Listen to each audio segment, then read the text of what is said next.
ते विदर्भ दौऱ्यावरती आहेत। राज ठाकरेंनी मवियाच्या मूक आंदोलनावरती जोरदार टीका केली। अत्याचाराच्या घटना आत्ताच घडलेल्या नाहीयेत, जे मूक आंदोलन करतायत त्यांच्या काळातही घडल्या होत्या, तेव्हा त्यांनी काय केलं असा सवाल राज ठाकरेंनी केला। शिवाय जेव्हा सरकार होतं तेव्हा काही केलं नाही आणि आता शपथ घेतायत असा टोला शरद पवारांना लगावला। राजकारण कळलं का? या सगळ्या गोष्टींना मी माझ्या जाहीर सभांमध्ये पण बोललो, या सगळ्या गोष्टींना कारणीभूत हे फक्त एकटे शरद पवार आहेत। कारण या शरद पवारांनी या गोष्टींची सुरुवात महाराष्ट्रामध्ये केली। म्हणजे जेव्हा पुलोत्स्थापन झालं तेव्हापासून जर समजा आपण बघितलं तर तेव्हापासून म्हणजे 78ला पुलोत्स्थापन होणं, 78ला सरकार येणं, बरोबर। त्याच्यानंतर ते 80ला गेले, पुन्हा आल्यानंतर त्यांनी 91ला शिवसेनेचे आमदार फोडले, छगन भुजबळ वगैरे, पुन्हा फोडाफोडीचं राजकारण केलं।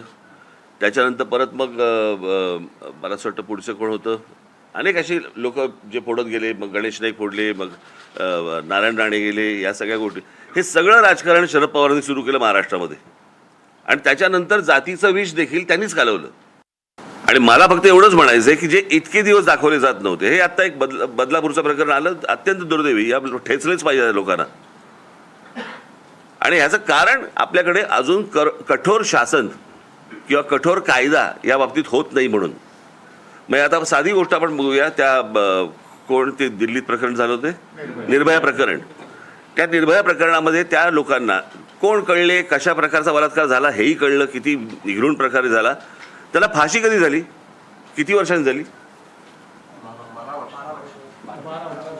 आता एवढा जर समजा एका केसला जर डिले होत असेल, यांचं काय करायचं मला जरा सांगा।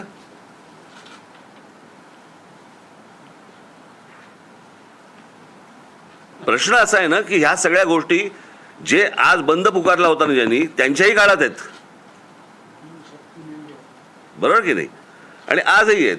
माझं फक्त एवढंच म्हणणं आहे, आत्ता जे रोजच्या रोज वर्तमानपत्रामध्ये जे सुरू आहे, आज इथे झाला, आज इथे झाला, आज इथे झाला, काही राजकारण आहे का त्याच्या मागे? येणाऱ्या निवडणुका आहेत का त्याच्या मागे? आपल्याला विषय काय संपवायचा आहे, ही गोष्ट होता कामा नये महाराष्ट्रामध्ये, हा विषय आपला महत्वाचा आहे ना। आपल्याला विषय काय संपवायचा आहे, ही गोष्ट होता कामा नये महाराष्ट्रामध्ये, हा विषय आपला महत्वाचा आहे ना।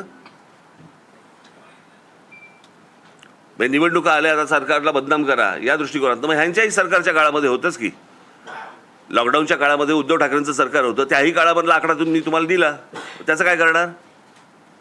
अर्थात ते आताच बंद असल्यामुळे त्यांनी बाहेर बंद टाकला नाही।